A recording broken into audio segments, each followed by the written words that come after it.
सफर की नमाज का मतलब ये है, अगर कोई शख्स 77 किलोमीटर यानी तकरीबन 78 किलोमीटर या उससे ज्यादा इतनी दूर सफर पर जाए तो ऐसा शख्स सफर की हालत में 4 रकात वाली फर्ज नमाज को 2 रकात पढ़ेगा।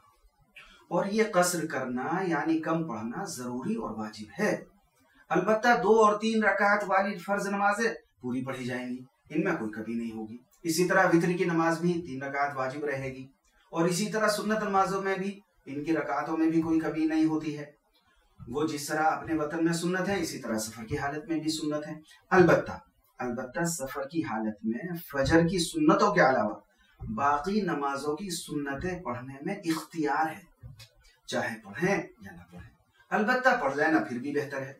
सफर के दौरान अगर इत्मीनान और सुकून की हालत है, किसी जगह पर आराम से रुके हुए हैं, तो सुन्नत मुअक्कदा ये पढ़नी चाहिए।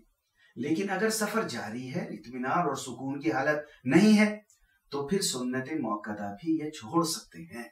अब अगर वहां पहुंचने के बाद 15 दिन या उससे ज्यादा रुकने का इरादा है तो वहां पहुंचने के बाद पूरी नमाज पढ़ेंगे।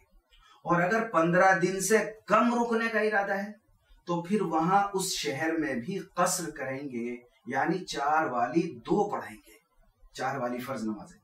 और अगर कोई शख्स सफर की हालत में किसी मुकीम इमाम के पीछे नमाज पढ़ता है तो वो इमाम के साथ पूरी 4 रकात ही पढ़ेगा, 2 रकात अलग से पढ़ने की उसको जरूरत नहीं है।